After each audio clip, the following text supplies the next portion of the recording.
Bien, bonjour à tous et bienvenue. Il y en a encore quelques-uns qui vont arriver, je pense, dans les instants qui viennent. Je voudrais d'abord remercier vivement Olivier Pouliquin d'avoir accepté notre invitation. Il vient de Marseille, il est arrivé ce matin. Il est directeur de recherche au CNRS. Il est à l'Institut universitaire des sciences des systèmes thermiques industriels à l'Université d'Aix-Marseille. Donc il y a une petite erreur sur le programme ici, on en est désolé. C'est un des spécialistes mondiaux des milieux granulaires, donc vous aurez ici des démonstrations de quelqu'un qui connaît mieux que beaucoup de monde tous ces systèmes-là. Alors les milieux granulaires, on en est entouré dans notre vie de tous les jours, et c'est un champ d'études qui est relativement récent et dont la description peut avoir plusieurs approches. Et donc je pense que c'est parmi ces descriptions-là que Olivier Pouliquin va nous expliquer les différentes approches qu'on peut avoir. Et comme vous pouvez le voir sur la table, il y a beaucoup de démonstrations qui sont prévues, donc je pense qu'on va passer un bon moment pour la physique et puis pour tous les champs intéressés par ces systèmes particuliers désordonnés. Merci beaucoup encore, et puis je vous laisse la parole. Merci beaucoup Sébastien. Donc, merci à tous d'être là à cette heure du déjeuner. Donc, comme il a dit, je vais vous parler en fait d'un sujet, ça va apparaître, d'un sujet donc un peu qui peut sembler un peu banal, des matériaux un peu comme le sable ou d'autres matériaux. J'attends juste que ça. Je touche à rien. Oui. Je rebranche.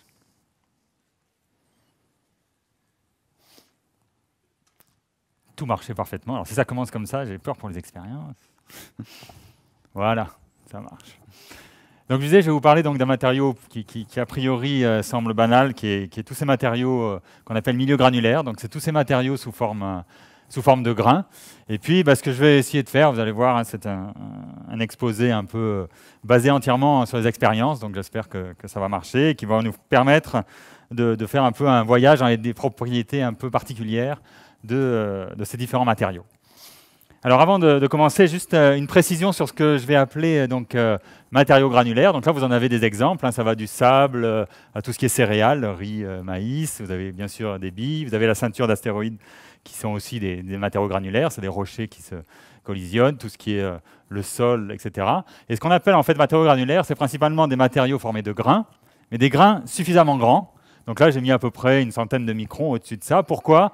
Parce qu'en dessous de ça, c'est quand même des milieux encore qu'on appelle des milieux divisés, donc formés de grains, mais il y a des choses encore plus compliquées qui apparaissent parce que vous avez des forces, principalement souvent des forces d'attraction, ça colle, et là on rentre dans le domaine de la farine et non plus du sable, qui est aussi un domaine en soi.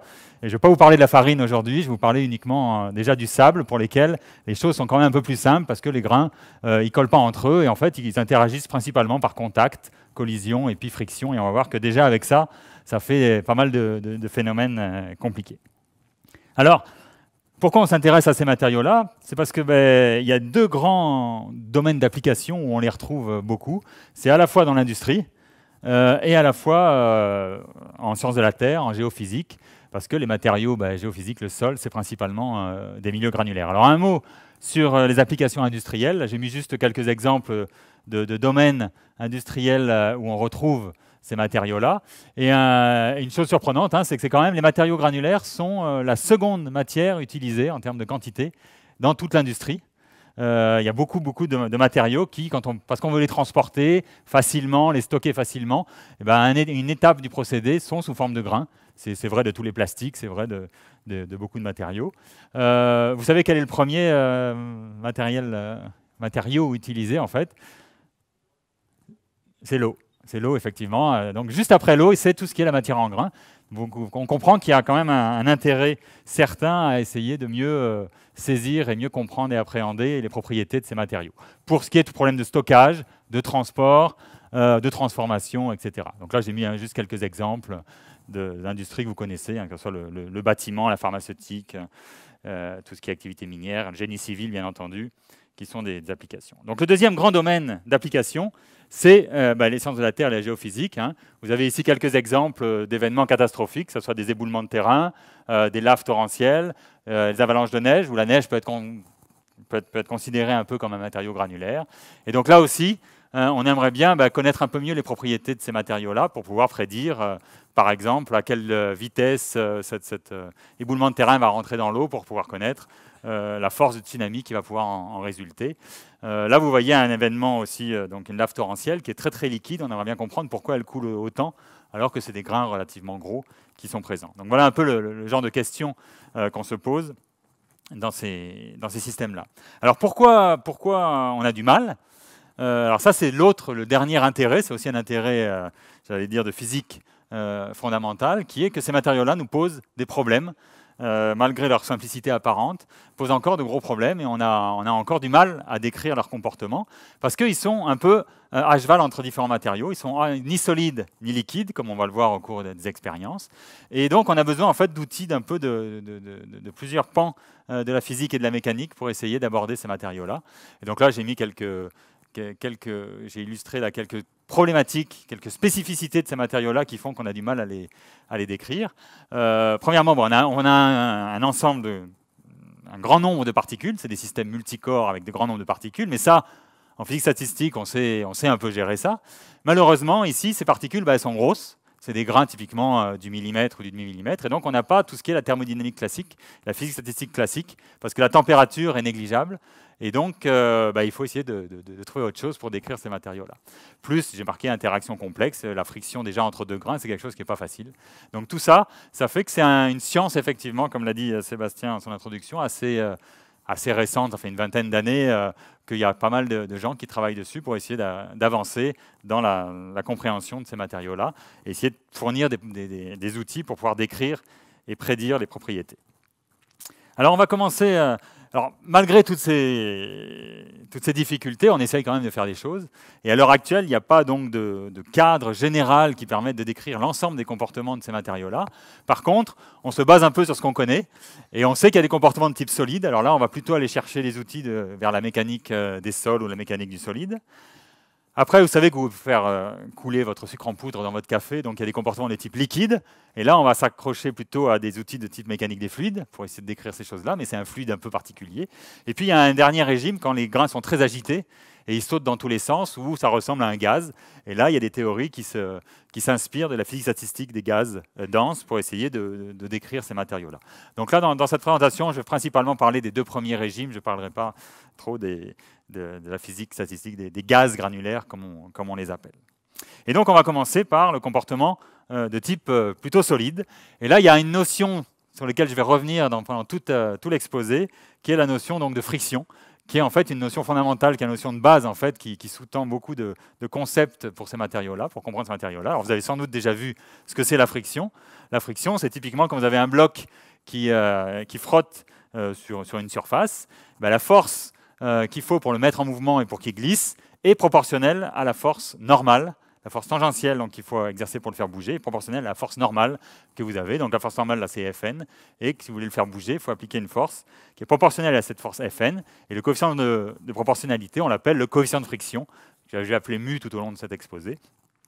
Et donc, ça frotte. Et bien là, vous savez que des grains, c'est du solide. Et donc, ils vont frotter entre eux, ils vont frotter avec les parois, et ça va avoir des conséquences non négligeables. Alors, on va faire une première expérience pour vous montrer un peu une des conséquences de la présence de friction. Si ça marche bien. Donc là, voilà. Donc l'expérience que je vais vous proposer, c'est essayer de peser simplement. Donc ça s'appelle, c'est l'expérience de Johnson qui a été faite. Donc c'est peser, j'ai des pois chiches ici, et je vais essayer de les peser pour voir si ça marche. Alors pour les peser, je vais faire quand même quelque chose d'un peu particulier. Donc j'ai un tube qui est troué, et puis que je vais boucher avec un cylindre en plexiglas là, qui ne touche pas le tube, pour peser uniquement les pois chiches et pas mon tube qui est ici. Donc voilà, je remets mon tube ici que je bouche avec ça. Voilà, donc vous voyez, je suis à peu près à 0 sur la balance. C'est là la partie difficile, c'est pas en mettre partout. Alors, on va commencer à remplir et vous regardez, moi je ne peux pas regarder en même temps, mais vous regardez l'aiguille. Donc elle monte, normal. Et vous voyez qu'au bout d'un moment, je suis à la moitié, Je vais remplir jusqu'en haut. Je vais m'arrêter. Elle n'a pas bougé beaucoup, hein. Elle a monté au début, puis à un moment donné, elle s'est mise à saturer, Donc là, a priori, j'ai à peine 100 grammes de pois chiches là-dedans. Alors si maintenant, je les mets vraiment dans ma balance, donc, vous allez voir, c'est là où il faut pas... Ah, là, c'est pas 100 grammes que j'ai, mais vous voyez, je suis passé à 200 grammes. Donc il me manque 100 grammes, et encore j'en ai fait tomber à côté. Donc il y a 100 grammes quelque part qui est parti, on ne sait où. Donc où sont partis les 100 grammes quand je faisais ma pesée avec la première méthode, hein, alors c'est...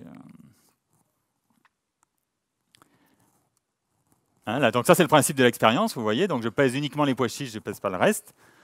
Mais qu'est-ce qui se passe? Il se passe que j'ai de la friction. J'ai de la friction entre les grains et les parois. Et en fait, les pois chiches, ils sont là, mais ils ont les parois qui sont là, et en fait, ils sont en train de s'appuyer sur les parois. Et donc, ils s'allègent quand je les mets dans mon tube. Et donc, leur poids n'est pas reporté en bas sur ma balance. C'est typiquement ce que j'ai écrit ici. C'est le principe de cet homme ici dans la faille.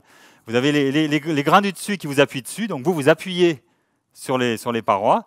Et comme c'est de la friction, les forces tangentielles qui vont pouvoir vous porter sont proportionnelles à la pression que vous recevez sur la tête. Et donc, arrivé à une certaine hauteur, j'ai suffisamment de pression pour que les forces de friction sur les parois équilibrent le poids pour ma petite tranche qui est là. Et donc, j'ai beau rajouter des grains au-dessus, je ne les vois pas quand je suis en dessous.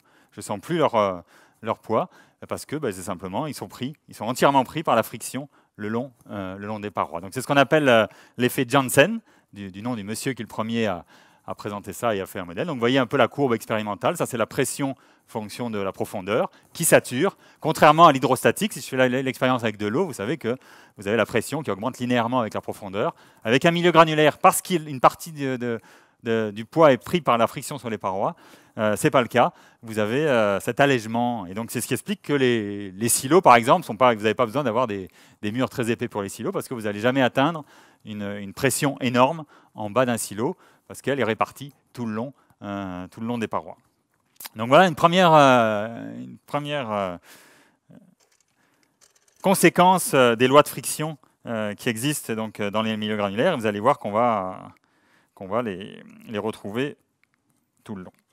Alors, on va avancer maintenant. Donc là c'est principalement une expérience qui était basée sur la friction entre les parois et les milieux granulaires. Maintenant, on va se poser la question de qu'est-ce qui se passe si je déforme. Maintenant, je veux essayer de faire couler et déformer un milieu granulaire. Et bien là, de nouveau, je retrouve une loi de friction.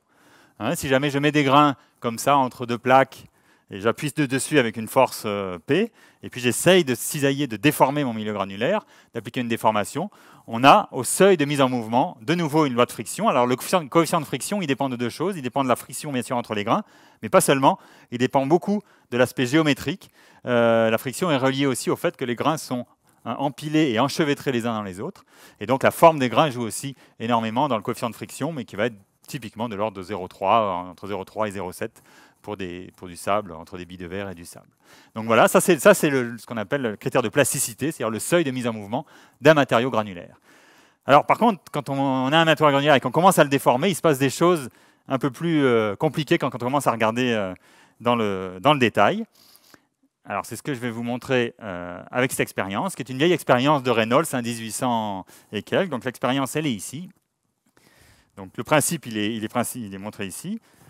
Donc vous avez une enveloppe déformable remplie de grains, et puis j'ai mis de l'eau jusqu'à un certain niveau dans ma bouteille. Alors, on va montrer l'expérience. Je me rapproche pour vous la montrer. C'est mieux avec le fond noir là-bas. Voilà. Donc là, vous voyez, j'ai mon niveau, j'ai ma bouteille. Vous ne voyez pas la bouteille. Vous la devinez, elle est en bas, et là c'est mon tube, et j'ai l'eau, et tout le bas est rempli de sable. Qu'est-ce que je fais? Je vais déformer mon sable, donc je vais appuyer sur ma bouteille. Vous imaginez ce qui va se passer. Donc j'appuie sur ma bouteille, et voilà ce qui se passe. Donc c'est un peu contre-intuitif, à moins que vous connaissiez déjà le truc. Donc je recommence, je rappuie sur ma bouteille, et hop, au lieu de déborder, j'ai mon niveau d'eau qui descend. Alors qu'est-ce qui se passe en fait? Il se passe que j'ai un milieu granulaire là, dans ma bouteille qui est relativement dense, et quand je veux le déformer, ben, les grains ils doivent s'écarter les uns des autres. Et en fait, quand j'essaye de déformer mon milieu granulaire, le milieu granulaire il gonfle dans l'autre direction, donc il fait gonfler la bouteille, il augmente l'espace des pores et le niveau d'eau descend. Le milieu granulaire aspire en fait l'eau. C'est ce qu'on appelle le phénomène de dilatance de Reynolds. Donc, qui s'explique simplement, regardez, vous voyez, là j'ai un milieu qui est plutôt dense, on ne peut pas faire plus dense à 2 dimensions. Si je veux commencer à le déformer, on voit très vite ce qui se passe. Vous voyez que pour se déformer, il faut que les grains ils passent les uns sur les autres, et vous avez le volume total occupé par les grains qui augmente, et l'espace des pores, lui, qui a augmenté aussi. Et donc vous avez l'eau qui a été aspirée dans ces pores nouvellement créés, et ça fait baisser le niveau. Alors ça, vous connaissez tous ce phénomène-là, hein. C'est ce qu'on observe sur la plage. Quand vous marchez sur le bord de la plage qui est saturé en eau, vous avez ce phénomène d'assèchement autour du pied. C'est exactement ce phénomène-là. Vous appuyez sur le sable, vous le déformez, il a tendance à vouloir se dilater, donc vous créez de l'espace dans les pores et l'eau descend remplir ces nouveaux pores, et donc ça fait ce phénomène d'assèchement ici qui est connu. Alors bien sûr, ça c'est si jamais le milieu il est initialement dense. Hein, on va voir des exemples où on peut le préparer lâche, par exemple. Alors ça c'est vraiment deux photos typiques où on peut faire des expériences à 2 dimensions pour comprendre ce qui se passe, hein, c'est ce que je vous ai dit. Si on part d'un empilement qui est vraiment dense, là c'est le plus dense qu'on puisse faire, c'est l'empilement cristallin, et que vous le déformez, vous voyez que vous créez des pores, vous avez plus de blanc sur cette image-là. Par contre, si vous pouvez partir de l'empilement qui est très lâche, l'empilement carré c'est un des empilements les plus lâches, et là quand vous allez commencer à déformer ça, vous allez ranger plutôt les billes, et donc là au contraire on a un milieu qui est contractant, qui va se contracter au départ pour pouvoir couler. Alors après, si on commence à déformer longtemps, on oublie l'état initial et on atteint ce qu'on appelle un état critique, où là, la fraction volumique, c'est-à-dire l'espace occupé par les grains, atteint un plateau et une constante, une sorte d'attracteur qui est là-bas. Mais voilà, ça c'est un phénomène dont il faut prendre en compte, et vous allez voir que ça peut avoir des conséquences dans d'autres situations. Donc ça, c'était le phénomène donc, de dilatance de Reynolds. Alors, on va faire une autre expérience qui va coupler maintenant les deux choses qu'on a vues. Je sais pas pourquoi.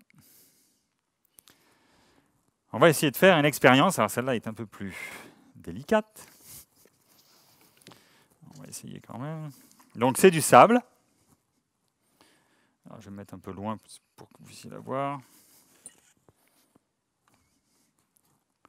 Peut-être soulever. Voilà. Pour ne pas en mettre partout, je vais essayer d'utiliser ça. Donc c'est du gros sable, du sable grossier. Et je vais remplir donc un peu ce bécher. Là, je remplis un petit peu. Et puis je vais mettre ça dedans, qui est plus petit. Hein. Ouais, je vais encore en mettre. Pour qu'il dépasse un peu. Voilà. Donc il dépasse. Et puis je vais remplir l'interstice qu'il y a entre ce bâton et puis mon récipient. Là, voilà. Alors c'est là où il ne faut pas que j'en mette partout, autrement. Hop là. Alors je m'arrête un peu de temps en temps. Je vais quand même. Là, vous pouvez. On voit, c'est un peu saturé, mais c'est pas grave. Donc là, je tasse en fait mon milieu granulaire. Ici, c'était un peu moins. Hop. Et je continue. Je vais remplir jusqu'en haut. Hein. Hop là. Je ferai le ménage après. Hein. Je vais aller trop vite. Voilà.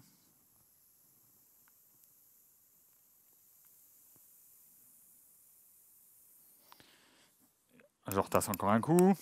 Puis je vais remplir un peu. Je vais finir de remplir. Donc là, ça commence à faire du poids. Hein, ça. Il va y avoir à peu près 2,5 kg de sable.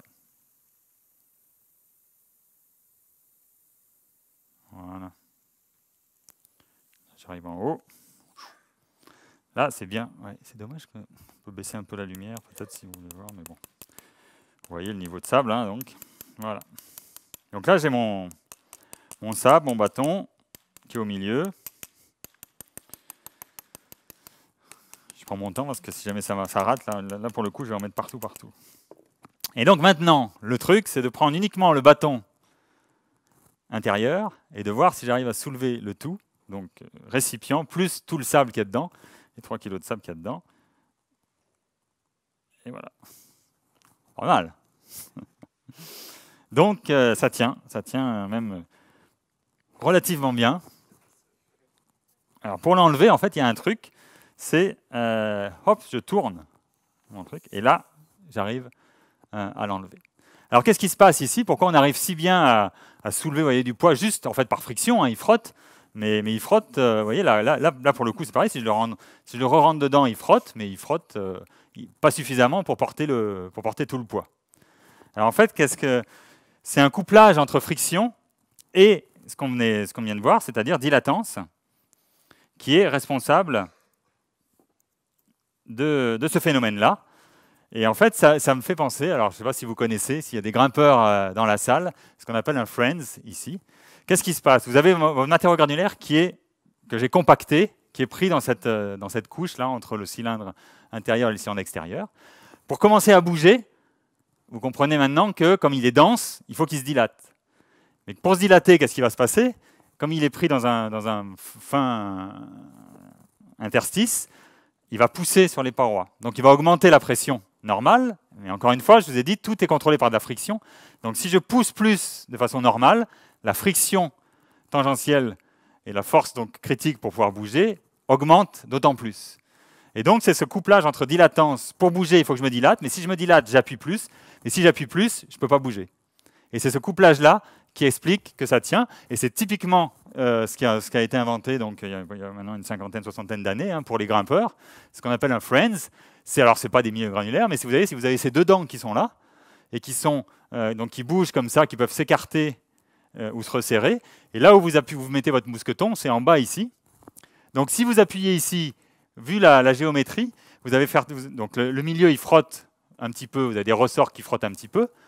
Donc si vous appuyez dessus, le milieu, géométriquement, qu'est-ce qu'il veut faire? Il veut s'élargir. Mais pour s'élargir, il appuie plus, donc la friction augmente, donc il résiste plus. Et c'est ça, et ce genre d'outil permet, dans les failles, de grimper en toute sécurité. Et donc c'est vraiment ce phénomène-là qui a lieu là, dans cette expérience, donc du sable et du bâton qui reste coincé dans les matériaux.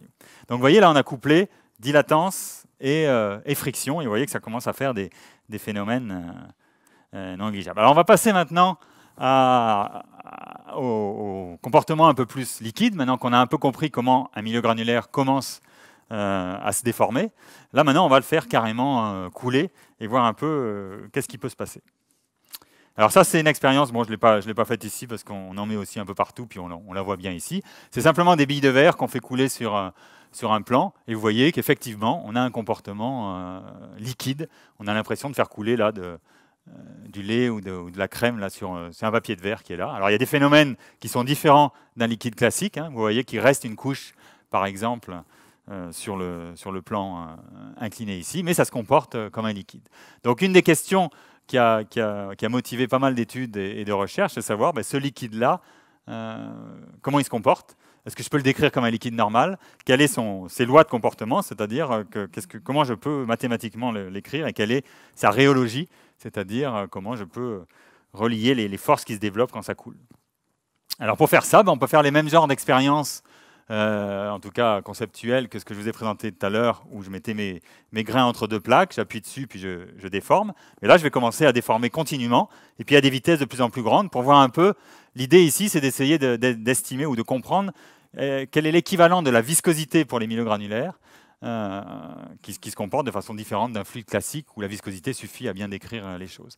Et là, si on fait ce genre de choses, alors ça a pris du temps de comprendre ce qui se passait, il y a plein d'expériences en différentes configurations qui ont été faites, mais un des résultats qui est sorti, c'est que on retrouve de nouveau une loi de friction, c'est-à-dire que les contraintes tangentielles pour faire couler un milieu granulaire sont proportionnelles aux contraintes normales, mais le coefficient de friction, c'est plus une constante.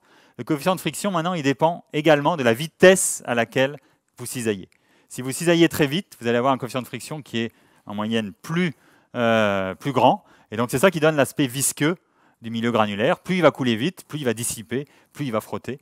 par cette chose-là. Alors, il y a une analyse dimensionnelle, hein, le nombre que j'ai introduit ici, le nombre I qui est inertiel, c'est effectivement le taux de cisaillement, la vitesse à laquelle vous déformez, mais qui est adimensionné avec la pression qui rentre là aussi encore en jeu. Alors avec ça, vous comprenez qu'on commence à avancer pas mal, parce qu'on commence à avoir l'équivalent d'une viscosité. Et là, je peux me raccrocher à tous les outils de la mécanique des fluides, où là, j'ai des équations qui me permettent de décrire les écoulements des fluides. Alors là, je les ai écrites, c'est les seules équations que je vais écrire pendant tout l'exposé, mais ça, c'est typiquement les équations de Navier-Stokes dans lesquelles je n'ai pas dit comment étaient les contraintes, c'est les conservations donc, de la masse et quantité de mouvement.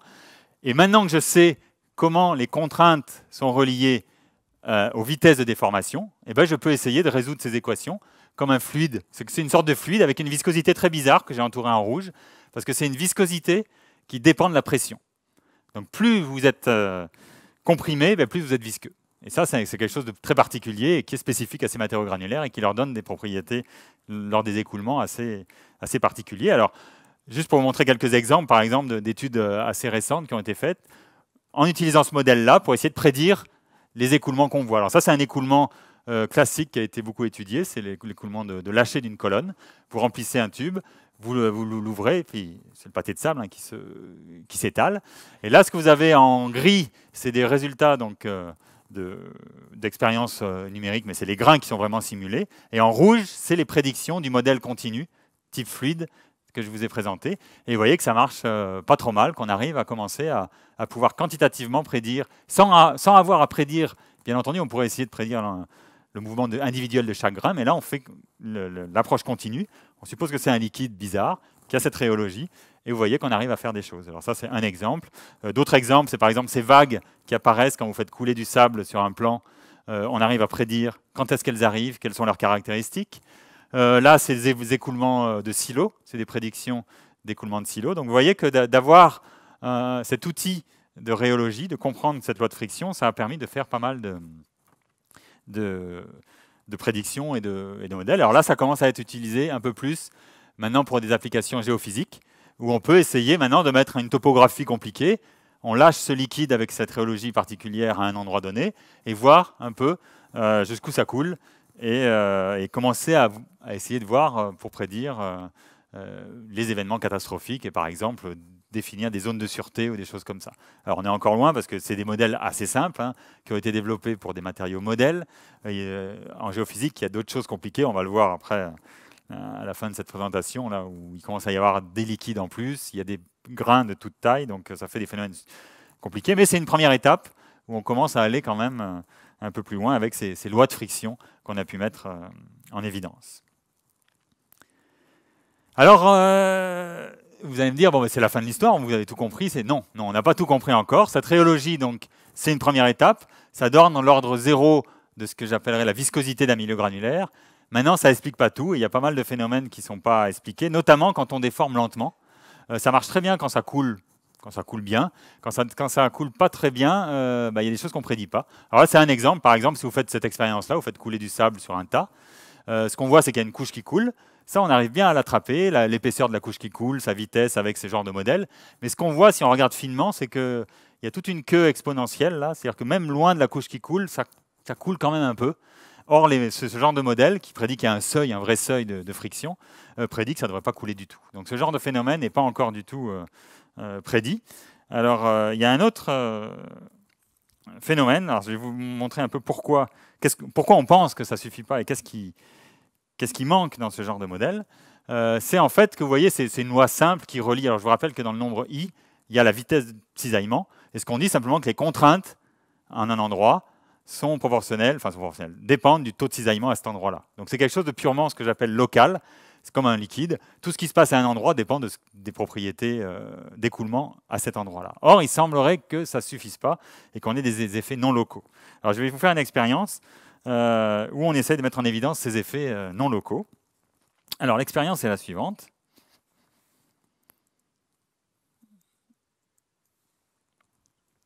Hop, on va venir comme ça. C'est un peu. Je vais me mettre devant pour faire de l'ombre, pour que ça ne soit pas saturé. Voilà. Alors, ce que j'ai, c'est que j'ai juste un verre en plastique, au fond duquel j'ai. Comment je peux faire? Voilà, comme ça. Elle vient d'où la lumière? Voilà. au fond duquel, vous voyez, j'ai collé des billes de verre. Donc ça fait un fond rugueux. Hein, d'accord? Donc si je tourne, je vais peut-être baisser un peu, comme ça vous verrez un peu mieux. Voilà. C'est ce qui brille au fond. Donc vous voyez, elles sont collées au fond de ce verre. J'ai un deuxième verre qui est troué. C'est pas de la magie, hein, mais qui est troué, vous voyez. Il est troué pourquoi? Parce que je vais le mettre à l'intérieur du premier verre et je vais le tenir. Ce qui fait que quand je vais tourner le verre extérieur avec ces pattes-là, qu'est-ce que j'ai comme configuration? J'ai des parois qui sont fixes, qui ne bougent pas, et un fond rugueux qui lui tourne. D'accord? C'est ça que je veux faire. Alors là-dedans, maintenant, qu'est-ce que je fais? Je vais remplir ça de billes. Alors, on y va. Voilà, donc là, ce que vous voyez, c'est la surface des billes de verre qui sont dans un récipient où les parois latérales ne bougent pas, mais où le fond, je vais le faire tourner. Hein, alors, vous voyez, voilà, je fais tourner le fond. Qu'est-ce qu'on voit? On ne voit rien. Il ne se passe rien. Bien entendu, le milieu granulaire, il ne tourne pas. Sans doute qu'il tourne, qu'il est entraîné par la rugosité du fond au fond du tas, là, mais j'en ai mis suffisamment pour qu'au-dessus, j'ai un comportement de type, a priori, solide. C'est-à-dire que le milieu granulaire, il n'est pas cisaillé, donc je suis en dessous des seuils, j'ai un comportement de type solide, je ne suis pas dans le régime liquide. Maintenant, je vais mettre une petite bille d'acier dessus. Voilà la bille d'acier. Effectivement, là, je suis solide. Ma bille d'acier, elle tient. Et maintenant, ce que je vais faire, c'est que je vais tourner. Donc, je tourne au fond. A priori, il n'y avait pas de mouvement non plus en haut.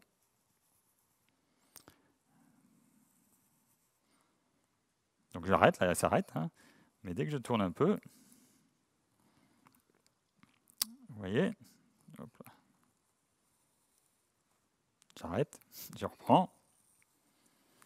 Et elle a disparu. Ma bille est tombée.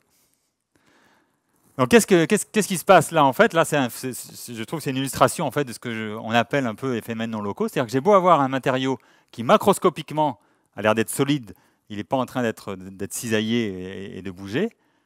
Si jamais j'ai du liquide, où le matériau lui-même est cisaillé, mais plus loin, eh ben, mon comportement ne va pas être le même que si jamais là-bas, je ne suis pas cisaillé. Donc, hein, j'ai une photo, un dessin un peu de l'expérience hein, qui est là. C'est typiquement ça qu'on est en train de faire. On cisaille, donc on sait que forcément c'est en train de se déformer, mais au cœur du matériau. Dessus, a priori, ça ne se déforme pas macroscopiquement, mais ce qu'on pense, c'est que le fait que ça bouge en dessous, ça envoie des fluctuations de contraintes à travers tous les contacts qui permettent à ma grosse bille au-dessus petit à petit de fluer. Et mon matériau qui était en fait rigide, dû à ces fluctuations, en fait, n'a plus de seuil proprement dit, et donc le poids de la bille, qui est quand même là ici plus lourde, suffit à déformer ce matériau en présence de ces fluctuations. Donc vous voyez, un matériau granulaire avec un peu de fluctuation qui est auto-induit, en fait, peut avoir des comportements assez particuliers. Alors autant vous dire que ces choses-là, on essaye d'un peu mieux les comprendre, de savoir justement dans ces régimes très lents, quasi statiques, comment est-ce qu'on pourrait prendre en compte ces phénomènes de bruit mécanique qui sont présents et comment les mettre dans des modèles de type milieu continu pour essayer d'aller un peu plus loin dans la précision des prédictions qu'on peut faire. Donc ça, c'était une illustration donc, de cette limite de ces milieux continus, de ces approches qu'on a à l'heure actuelle à notre disposition. Et donc là, je ne vous mets pas les modèles qui existent. Hein. Il y a à peu près plusieurs modèles qui sont proposés actuellement pour essayer de prédire ça, d'où l'idée étant qu'il faut rajouter du bruit dans nos équations et les prendre en compte. Donc maintenant, on va passer un peu, on va essayer d'aller vers un peu plus de complexité et voir un peu comment les choses qu'on a vues vont évoluer quand on va commencer à avoir des matériaux un peu plus réalistes, dans le sens où c'est des matériaux qu'on retrouve ou dans l'industrie, dans les procédés, ou bien en géophysique. Alors la première chose, c'est les particules de taille différente. Alors ça, vous avez peut-être déjà vu, hein, vous connaissez les phénomènes de ségrégation. Alors j'ai juste... Phénomène de ségrégation, c'est la boîte de cornflakes. Hein. Quand vous ouvrez une boîte de céréales, vous avez toujours les gros grains qui sont en haut, et vous avez les raisins secs qui sont au fond du paquet. simplement parce que lors du transport, il y a eu des vibrations, et donc vous avez vibré votre matériau, et vibrer un milieu granulaire, c'est jamais une bonne chose si vous voulez qu'il reste homogène. Alors là, par exemple, elle est là. Voilà. J'ai une grosse bille rouge, vous voyez, qui est avec au milieu de petites billes blanches. Si je retourne, elle est au fond. Et si je veux la faire réapparaître, hop, voilà, je vibre et elle remonte à la surface. On peut essayer de le refaire. Des fois, ça prend un peu plus de temps.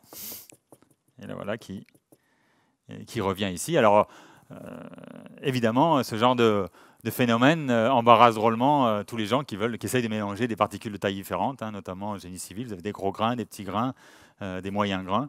Et dès qu'on veut essayer de mélanger ces choses-là, ça pose d'énormes problèmes. Alors ça reste encore un des challenges des milieux granulaires. On a pas mal de descriptions, de modèles, mais pour essayer de comprendre et de modéliser quantitativement les phénomènes de ségrégation, c'est encore quelque chose qui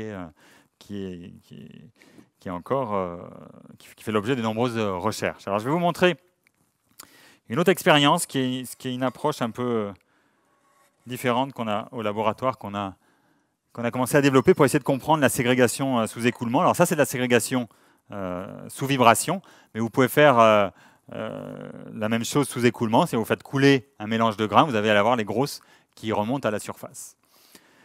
Alors pour essayer de comprendre un peu ça, on peut faire un peu... En gros, ça nous rappelle des concepts classiques en mécanique des fluides. Quand vous faites bouger des objets dans un liquide, une des questions, première question qu'on se pose, c'est quoi les forces qui s'exercent sur cet objet?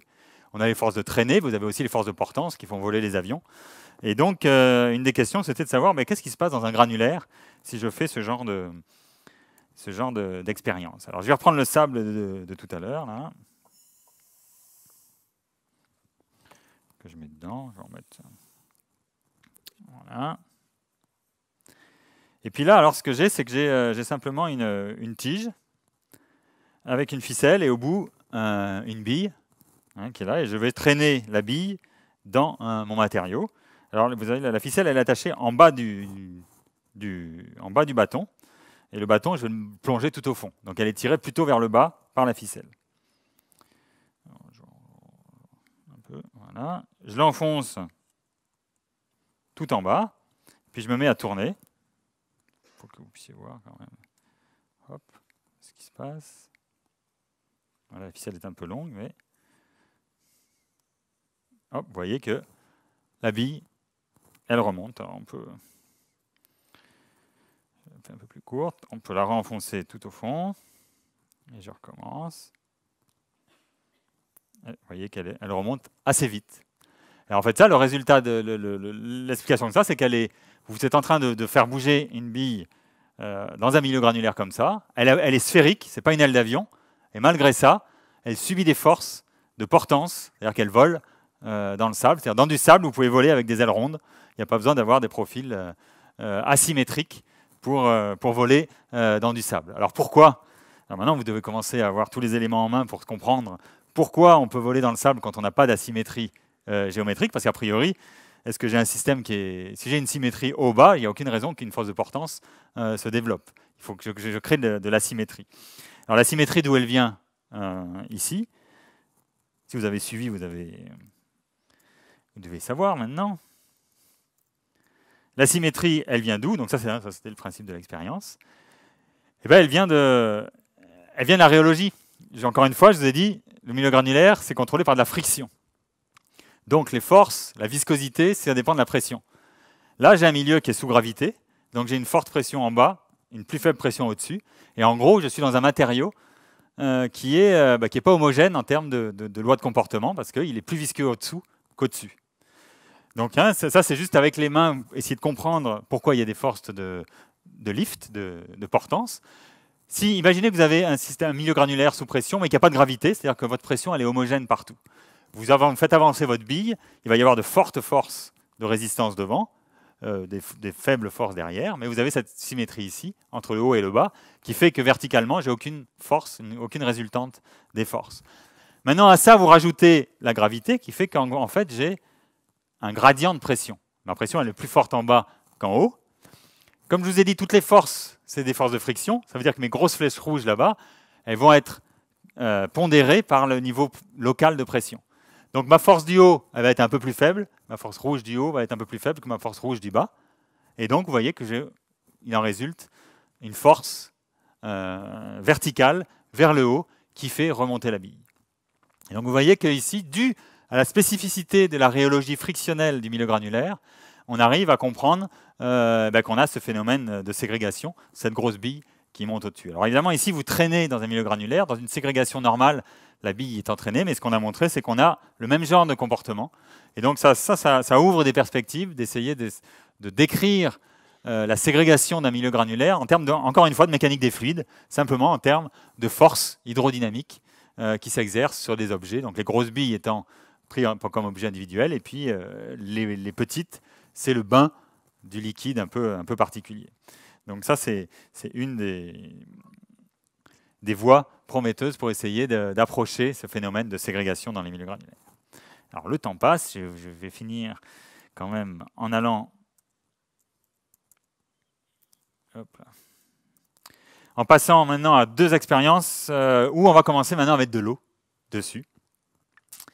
Alors quand on met de l'eau, je ne vais pas rentrer dans le détail, mais encore une fois, ce qu'on peut montrer, c'est qu'on peut faire le même genre d'expérience, se poser les mêmes questions.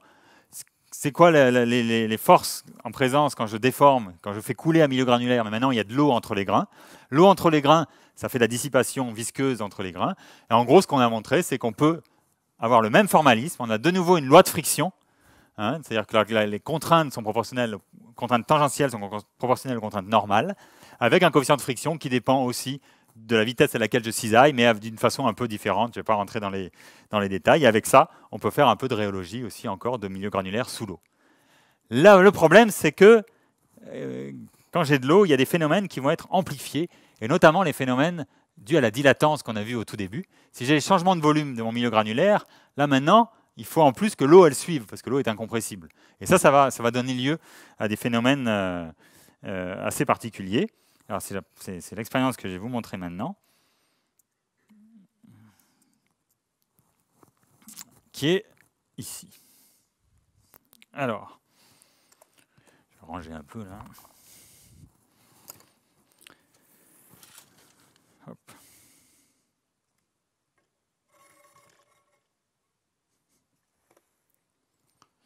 Voilà. Alors, qu'est-ce que j'ai dans ce seau-là?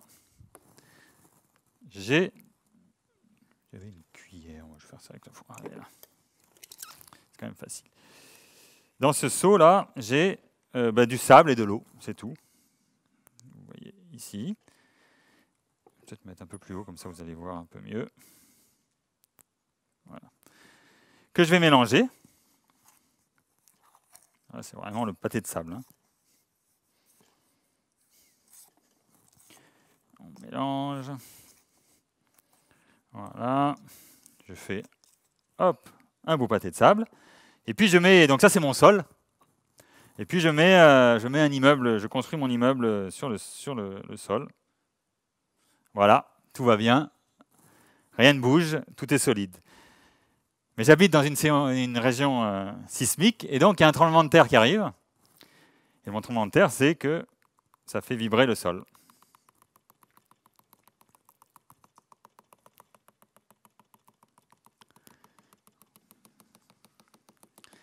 Et vous voyez que j'ai mon immeuble qui coule complètement dans mon milieu granulaire, alors qu'il était bien solide et qu'il tenait,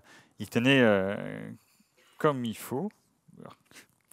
Je vais refaire l'expérience. Mais maintenant, ça ne va pas être avec un immeuble, ça va être... je vais vous faire l'expérience avec une citerne de gaz. C'est une balle de ping-pong. Citerne de gaz, c'est plus léger qu'un immeuble, donc je la mets. Elle est bien enterrée dans mon sol, la citerne de gaz. J'ai mon sol qui est dur. Et puis, mon tremblement de terre arrive.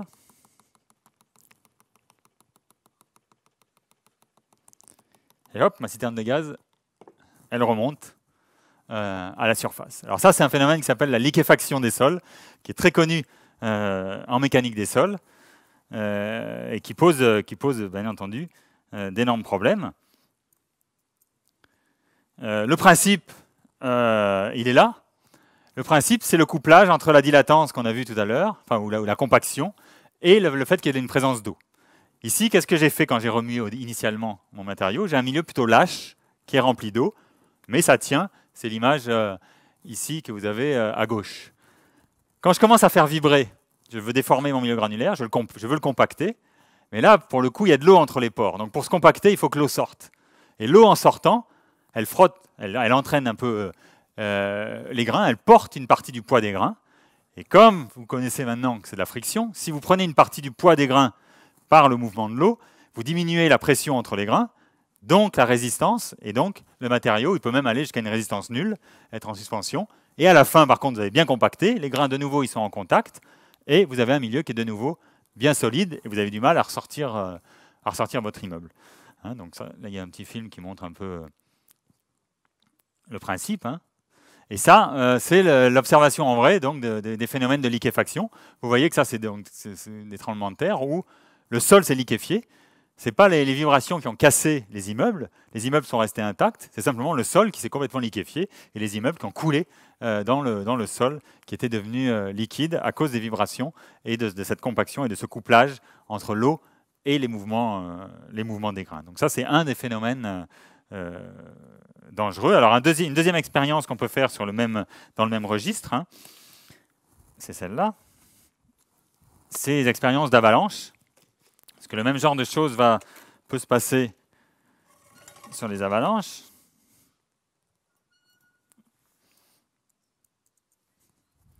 Donc là, ce que j'ai dans cette bouteille, c'est des billes de verre hein, d'une centaine de microns avec de l'eau, simplement. Donc ce que je fais, c'est que je vais mélanger. Je mélange. Hop là. Je vais pas bien pouvoir mélanger pour être sûr de partir. Voilà. Là, j'ai un empilement lâche. Et puis, j'incline à 45 degrés à peu près. Vous voyez, j'ai une belle avalanche qui a lieu. Je vous refais l'expérience.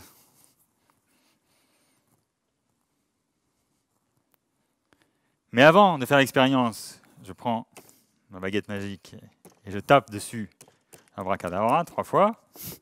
Donc je densifie en gros à mon milieu. J'incline à peu près à 45 degrés encore. Et là, il ne se passe rien, il ne se passe rien, il ne se passe rien, il ne se passe rien. Et au bout d'un moment, j'ai de l'avalanche qui se déclenche. Et là, encore une fois, c'est le même genre de phénomène.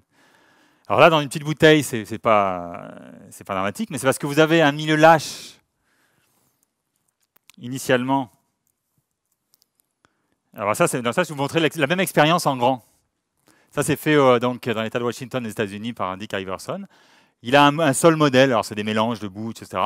Là, il l'a préparé en tassant bien son milieu, puis il fait pleuvoir dessus. Et voilà le genre de phénomène qui se passe. Vous avez effectivement, quand vous faites pleuvoir, il y a une sorte de glissement de terrain qui a lieu, mais vous voyez, le glissement de terrain, il est lent. Il y a des cracks qui se passent. Voilà, là ça s'accélère un peu. Il y a un écoulement qui a lieu, mais c'est un peu le deuxième cas que je vous ai montré. Le milieu, il est dense initialement. Si vous faites l'expérience en préparant le milieu lâche cette fois-ci, vous faites arriver de l'eau, vous faites pleuvoir un peu dessus, et là, d'un seul coup, c'est le même sol. Rien n'a changé, tout est pareil, si ce n'est la préparation initiale.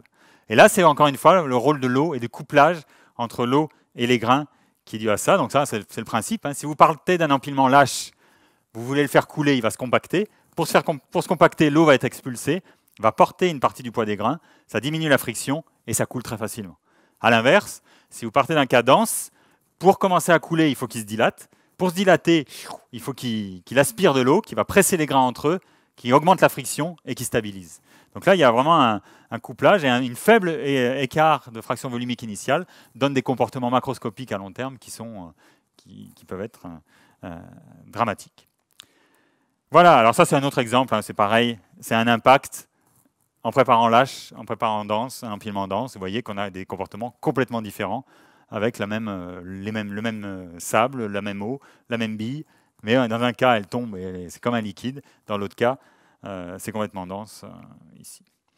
Et je vais juste finir par parler juste d'un liquide. Alors peut-être que vous connaissez déjà, qui est la maïzena. La maïzena, c'est une farine hein, que vous connaissez. Peut-être, pour ceux qui font un peu de cuisine, qui est un épaississeur en cuisine, mais qui a des propriétés en fait vraiment très particulières, qui sert souvent de... Donc là, j'en ai juste préparé un petit bol. Donc voilà, hein, c'est un liquide. Hein. J'ai mélangé. C'est un liquide qui se... Voilà, bon, c'est un liquide un peu pâteux. Et surtout, si maintenant je vais vite, vous voyez, hop, il est solide quand je vais vite, mais alors il se liquéfie complètement quand je vais lentement. Donc, je ne sais pas si vous avez déjà vu des piscines de maïzena, les gens peuvent marcher dessus en courant, mais s'ils s'arrêtent, ils coulent dedans. Donc, je vous montrerai, si ce qui intéresse, il y a un beau film là-dessus.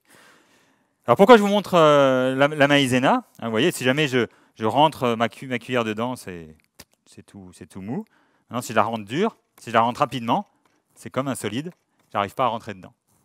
Alors ce comportement, il est assez étrange, ça a mis longtemps, il y a eu plein d'explications qui ne tenaient pas la route pendant très longtemps, et très récemment, venant des milieux granulaires, il y a une explication qui tient, je pense, un peu plus la route, là je me mouille.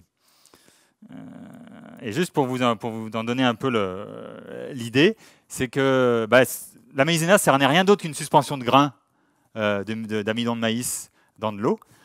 Ils ont une petite particularité, c'est qu'on pense, alors on ne sait pas trop pourquoi, mais en tout cas, les grains ont tendance à se repousser un petit peu, sûrement à cause de polymères attachés autour des grains d'amidon, ce qui fait qu'ils ne sont pas en contact. Et donc, ils se comportent un peu comme un milieu granulaire, une suspension non frottante, dans laquelle il n'y aurait pas de friction.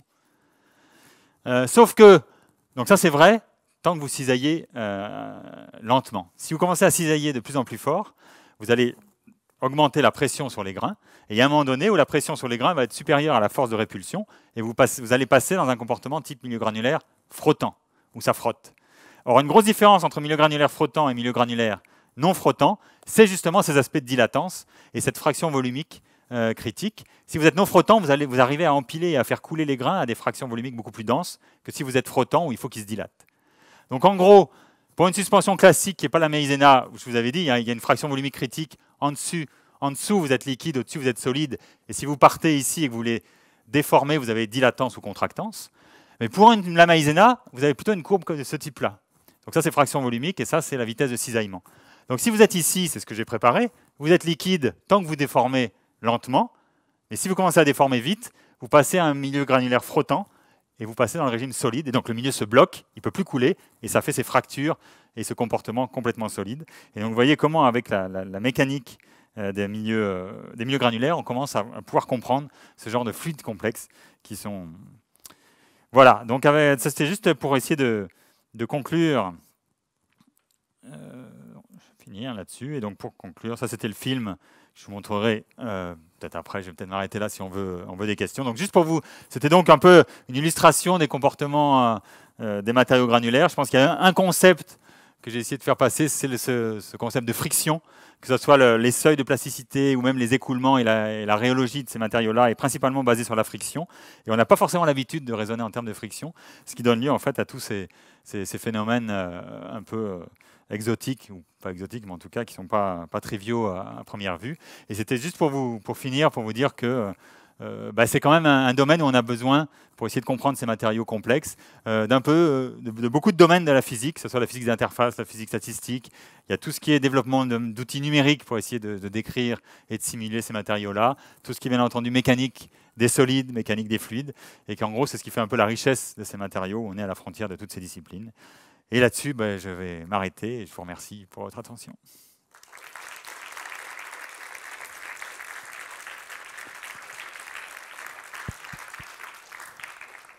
Merci beaucoup pour toutes ces illustrations qui font bien comprendre la difficulté de la description et puis et les progrès actuels. Avec Jérôme, on peut vous proposer de passer pour les questions. Et si vous en avez, vous levez la main et puis on vient vous voir pour que vous puissiez poser vos questions à notre invité.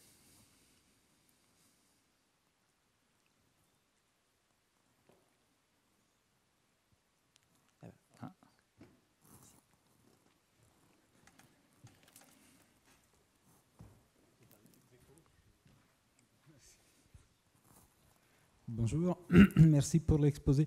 Vous avez dit que quand on a un milieu avec des grands détails différents, il y a plutôt tendance à la ségrégation. Est-ce qu'il y a moyen d'obtenir un mélange homogène, si vous avez... C'est le Graal en fait de beaucoup d'industriels, hein, d'essayer d'attraper un mélange homogène. Et en fait, ça dépend premièrement de la sollicitation à laquelle vous arrivez. Donc souvent, par exemple, il y a des beaux mélangeurs industriels très compliqués avec plein de pales qui arrivent par des écoulements hein, dans un sens puis dans l'autre à faire des mélanges homogènes. La question qui se pose, c'est après comment on sort le matériau du mélangeur. Dès qu'on le fait couler, ben hop, il peut reségréger. Donc c'est là où il y a des difficultés. Après, ça dépend aussi beaucoup de la granulométrie, c'est-à-dire de la répartition en taille. Et ce qui est sûr, c'est que des mélanges à répartition continue ségrègent aussi plus difficilement que des milieux à répartition, enfin en tout cas plus lentement que des milieux à répartition bimodale. Donc ma question, c'est que voilà, ça dépend. On peut trouver des suites de déformations qui font que le mélange reste à peu près homogène, mais dès qu'on fait une autre déformation, ça peut ségréger. Oui, merci monsieur pour votre exposé. J'ai une question par rapport à d'autres. Donc ça a l'air très très complexe, effectivement, ça couple différents champs. Est-ce que vous avez des raisonnements un peu comme dans d'autres physiques effectifs, comme un peu l'électromagnétisme, c'est-à-dire quand on a des choses inhomogènes, on peut prendre une cellule puis dire bah, cette cellule, après certains calculs de physique fondamentale, elle se comporte comme ça, puis après on passe à une autre échelle. Je ne suis pas du tout dans ce domaine-là. Non, c'est exactement ce questionnement-là en fait, hein, qui est. Vous avez le droit de faire ces sauts d'échelle. Tout à fait, tout à fait. Alors donc ça, c'est effectivement essayer de trouver, enfin tout ce qui sous-tend un peu là c'était l'expérience, mais tout ce qui sous-tend un peu, en tout cas, un des questionnements possibles. Il y a plein de questionnements à l'échelle microscopique, qu'est-ce qui se passe au niveau des grains, mais d'un point de vue applicatif, ce qu'on aimerait bien, c'est avoir le milieu, ce qu'on appelle le milieu continu équivalent, c'est-à-dire oublier les grains et avoir donc du coup moyenner, comme vous dites, sur des volumes élémentaires. C'est la mécanique des milieux continus en fait, et avoir après les propriétés à cette échelle-là. Une des difficultés, c'est que souvent, on peut être confronté à... ce qu'on a l'air de comprendre, c'est que le milieu effectif représentatif, le volume élémentaire représentatif, c'est de l'ordre d'une dizaine, d'une quinzaine de grains, où là, on peut essayer de moyenner et faire, justement, définir proprement des contraintes, des quantités comme ça. Souvent, des phénomènes qu'on observe dans des expériences sont à cette échelle-là. Donc la séparation d'échelle qu'on a en mécanique des fluides entre la molécule d'eau et puis le liquide, on ne l'a pas forcément. Parce que l'échelle microscopique, qui est l'échelle des grains pour nous, elle est souvent pas très loin de l'échelle macroscopique. Donc ça pose des problèmes supplémentaires, et notamment quand j'ai parlé des phénomènes locaux, c'est typiquement ce genre de choses. C'est-à-dire qu'on aimerait bien rester du côté continu, mais il faut quand même aller piocher des choses à ces échelles-là. Donc ça, c'est tout à fait c'est exactement ce genre de... Et le passage du micro au macro pour ces matériaux hétérogènes, désordonnés, sans température, il n'est pas encore évident à faire, quoi.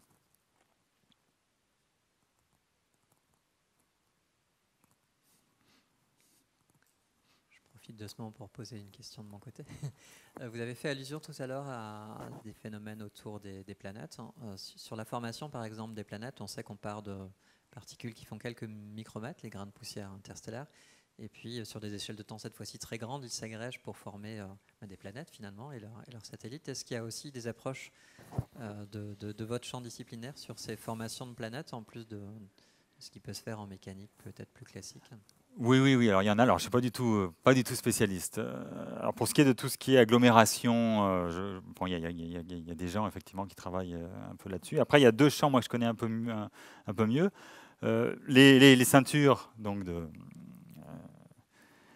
les ceintures d'astéroïdes, ça a été en fait les premières théories, alors du côté de ce dont je n'ai pas parlé, des milieux granulaires gazeux, c'est-à-dire ces milieux qui sont assez dilués mais qui interagissent principalement là pour le coup par collision, sont issus de gens qui travaillaient en astrophysique pour essayer de décrire la mécanique des fluides de ces choses-là. Après, les approches type liquide dont j'ai parlé ici sont, et là c'est les phénomènes de ségrégation, tout ça, sont pas mal, sont regardés avec un certain intérêt par les gens qui étudient un peu tout ce qui est justement les astéroïdes, comment ils s'appellent, ceux sur lesquels est allé les comètes, enfin les comètes. Et donc parce qu'ils sont, donc là c'est des niveaux de faible gravité, mais ça a l'air d'être simplement des assemblées autogravitantes de grains, dans lesquels on voit il y a des zones avec des grains fins, des zones avec des gros grains. Donc il y a des phénomènes de ségrégation. Est-ce que c'est de la ségrégation? Est-ce que c'est d'autres choses? Donc ça c'est là il y a des couplages qui sont en train de se faire entre communautés effectivement là-dessus. Merci. Est-ce qu'il y a d'autres questions? Oui, Isabelle. Le micro arrive. Merci beaucoup pour ton exposé. Et moi, j'avais une question sur le fond qui tourne là, et l'effet non local. Est-ce que la densité de la grosse bille a une importance ou pas? Est-ce que c'est juste qu'elle va suivre la différence de densité ou est-ce qu'elle va toujours remonter quelle que soit sa densité propre? Là, elle descend. Dans cette expérience-là, elle coule. Alors voilà, c'est ça. Là, on la voyait. Excuse-moi, c'est pour ça que je me posais la question. On la voit descendre, alors que dans plein d'autres expériences, elles sont. Oui. Non. Là, c'est vraiment sa masse qui est le mode. Donc, il y a sa masse qui l'entraîne vers le bas, et elle est dans un liquide. Quand on ne fait pas tourner le fond, qui est un liquide à seuil, donc elle reste comme ça. Et il semble, dès qu'on fait tourner, le seuil tombe à zéro. Et donc, elle tombe en fait au milieu. Donc, mais si elle était légère, elle remonterait. Donc ça, c'est ce qui se passe, effectivement. Ça montre simplement qu'on liquéfie un peu, qu'on liquéfie le milieu, et après, c'est juste la force de portance, enfin la force d'Archimède qui joue.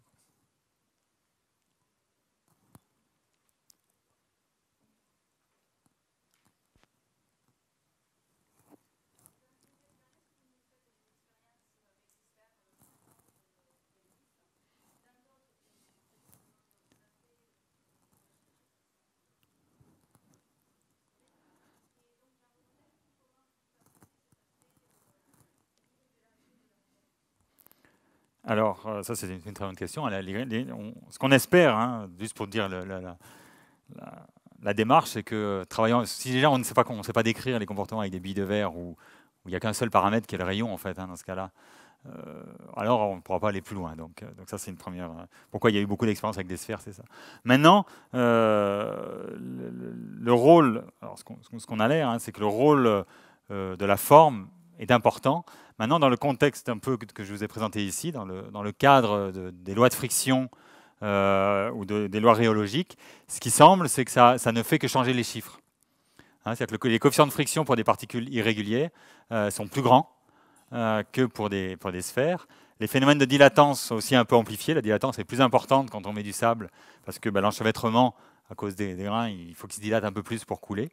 Mais physiquement, on retrouve tant que ça reste, j'allais dire, des phénomènes, des particules plutôt isotropes, c'est-à-dire qu'elles peuvent être facettées. Et là, ça change effectivement les chiffres pour les compactions, pour les coefficients de friction.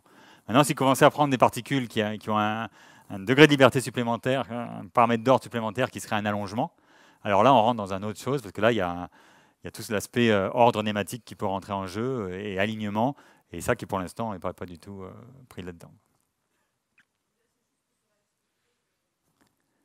Donc, il semble, nous, on a fait des expériences avec ces lois de friction restent valides, et ces lois d'échelle restent valides pour des grains, pour du sable, par exemple.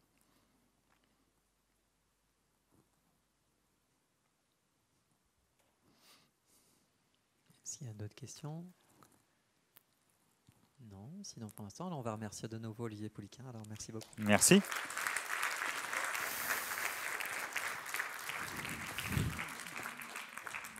Pour ceux qui veulent, je passe le film sur la maïzena, là, qui est un film assez parlant d'une expérience qui a été faite.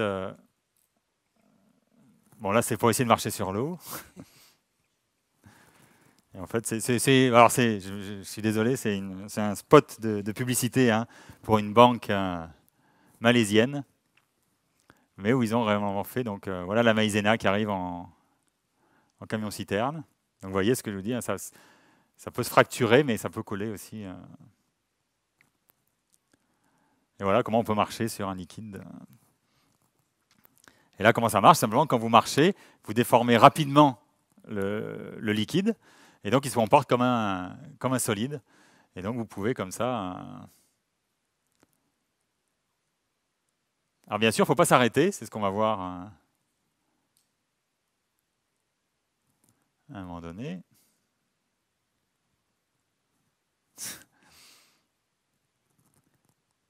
Là, on voit la surface de... C'est assez surprenant hein, comme matériau. Alors ça, voilà, là, on voit que si jamais on s'arrête, eh ben, on coule. Voilà, donc après pour s'en sortir, c'est pas évident.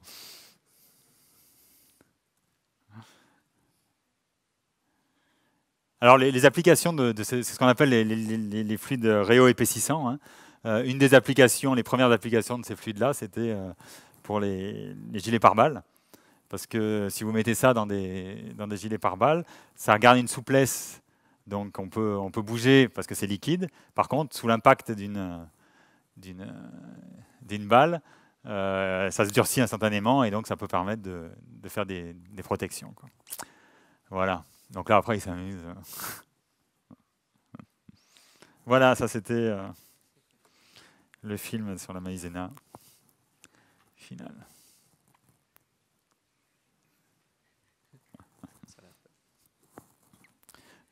Puis après, j'arrête parce qu'il y a la pub voilà, de la banque. Merci encore. Voilà, merci. Notre prochain rendez-vous, c'est le 8 décembre pour une conférence en collaboration avec l'Institut Chimie de Rennes. Ce sera exceptionnellement un jeudi à 11h.